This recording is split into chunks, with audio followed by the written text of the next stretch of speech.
Olá a todas as pessoas, sejam bem-vindos a mais um vídeo da filosofia. Para hoje eu decidi falar acerca da humildade para o sujeito intelectual ideal. Portanto, a humildade seria uma das virtudes fundamentais do sujeito intelectual ideal. A propósito desta obra, O Sujeito Intelectual Ideal, até diz aqui na capa, um manual para desenvolver brio no ato de pensar, uma consciência mais livre, uma consciência mais feliz.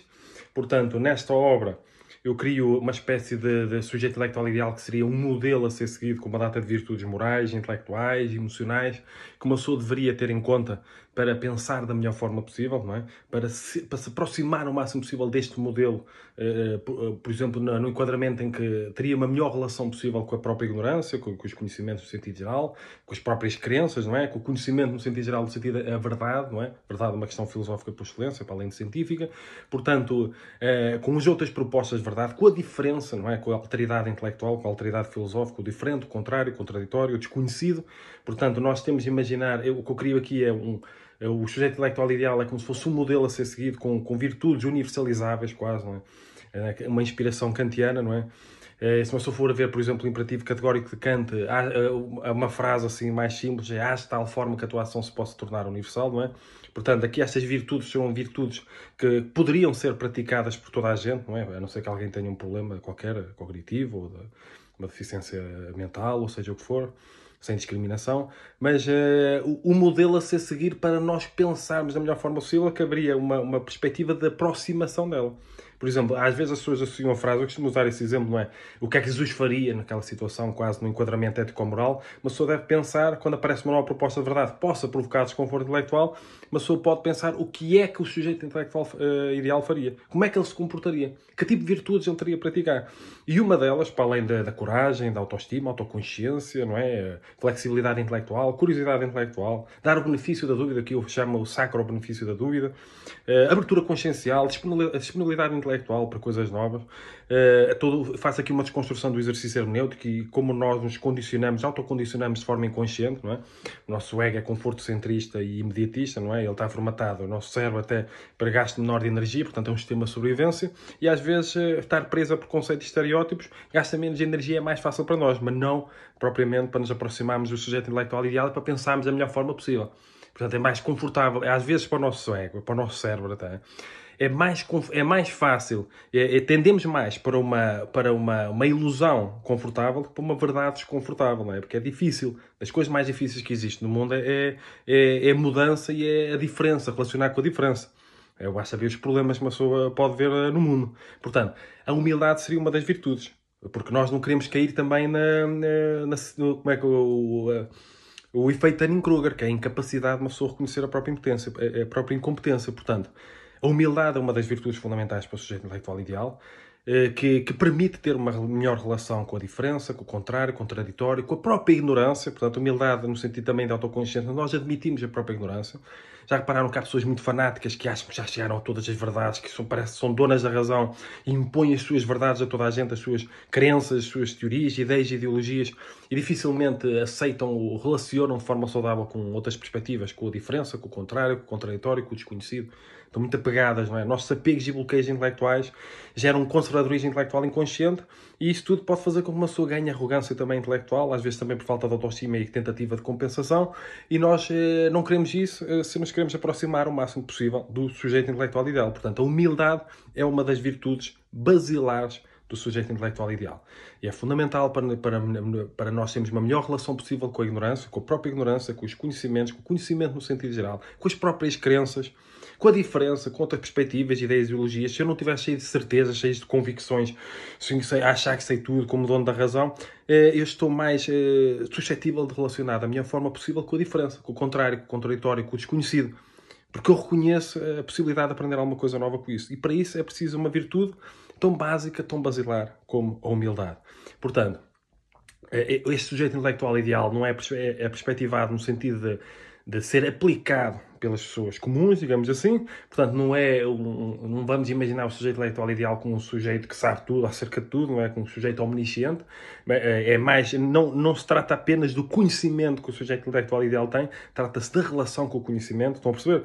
Não se trata apenas das crenças ideais, ou seja o que for, trata-se da relação com as próprias crenças. Portanto, o que nós imaginamos aqui é quase um sujeito holístico ideal, Toda a dimensão emocional é importante para o sujeito intelectual ideal, a dimensão moral também, as virtudes morais, intelectuais, emocionais, tudo isso é fundamental para o sujeito intelectual ideal, e uma das virtudes basilares é mesmo a humildade. É difícil imaginar um sujeito intelectual ideal, digamos assim, sem ter virtude tão básica como a humildade. Se tiver arrogância intelectual, vai condicionar em muitos enquadramentos. Se a pessoa também não tiver autoestima, pode ter medo de pensar de forma diferente, por ter medo de ser rejeitado por ser diferente. Portanto, isto acontece um processo inconsciente. Portanto, a humildade, a falta de humildade, às vezes, é um processo inconsciente, leva a uma data de limitações, de condicionamentos, de autocondicionamentos, leva até um auto-boicote intelectual, não é? A pessoa dificulta a própria relação com o conhecimento, com as diferentes propostas de verdade, com as diferentes teorias, ideias, ideologias, com as diferentes crenças. Portanto, a pessoa tem dificuldade de admitir a possibilidade de estar errada, não é? Portanto, e o sujeito intelectual ideal tem de ter essa abertura, essa disponibilidade para admitir a possibilidade de estar errada ou ter outra proposta de verdade mais adequada em relação à realidade. Estão a perceber? Portanto, a humildade é mesmo uma das virtudes basilares do sujeito intelectual ideal, e quanto mais humildes nós nos tornarmos, mais nos aproximamos do sujeito intelectual ideal, deste modelo a ser seguido, que nos permite pensar da melhor forma possível, ou ter uma melhor relação possível com o conhecimento, com a verdade nas suas propostas de verdade, verdade com V grande, não é? Com as diferentes propostas de verdade, com a alteridade filosófica, com a alteridade intelectual, o diferente, o contrário, o contraditório, o desconhecido. Portanto, nós precisamos de muita humildade para nos aproximarmos o máximo possível do sujeito intelectual ideal. Portanto, nesta obra aqui, eu também criei um curso, não é? Posso deixar na descrição do vídeo. Nesta obra aqui, eu criei, com uma data de virtudes, o sujeito intelectual ideal para nos ajudar a pensar da melhor forma possível, e faço também uma desconstrução da consciência, mostrando como é que o nosso ego nos cria um boicote e nos leva a um auto-boicote filosófico, intelectual, consciencial, na relação com a diferença, com a alteridade intelectual, o diferente, contrário, contraditório e desconhecido, principalmente porque ele está formatado com base no conforto, na busca de conforto. E às vezes é mais fácil, como eu disse há bocado, uma ilusão desconfortável, um erro confortável, uma fantasia confortável, um sistema de crenças mais confortável, mesmo que leva à infelicidade individual, relacional e coletiva, do que uma proposta de verdade que possa ser desconfortável no momento, na imediatidade, como eu digo, mas a médio e longo prazo mais felicitária, por exemplo, mais ética até, mais felicitária, também para o enquadramento individual, relacional e coletivo.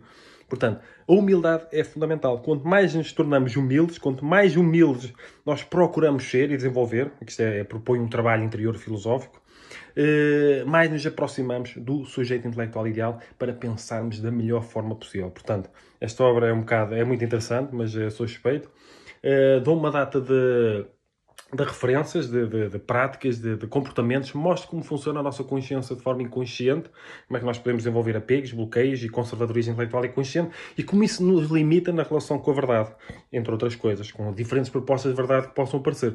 Portanto, fica aqui mais um vídeo de aconselhamento ético-filosófico. Claro que se quiserem podem ler o livro, podem adquirir em formato de papel através do book, Bertrand, podem encomendar a mim.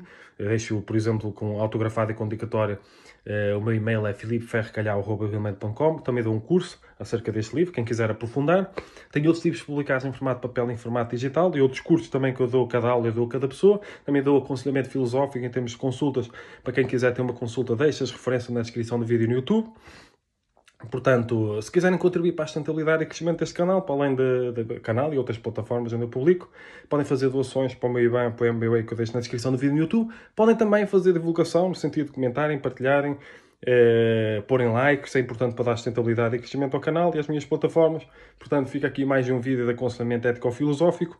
Humildade enquanto virtude fundamental para nos tornarmos intelectualmente mais saudáveis e para nos aproximarmos daquilo que se poderá chamar de o sujeito intelectual ideal, com uma data de virtudes universalizáveis até. Portanto, a humildade é uma virtude universalizável, no meu entender. A coragem também é uma virtude universalizável. Portanto, poderia e deveria ser aplicada por toda a gente, digamos assim, imaginando quase uma sociedade ideal. Portanto, toda a gente ficaria a ganhar, não é?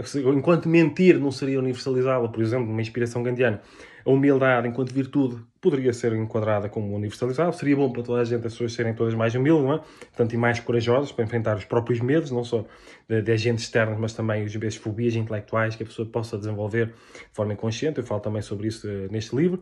Portanto, fica aqui mais um vídeo de aconselhamento ético-filosófico. Sejam felizes e cumprimentos filosóficos.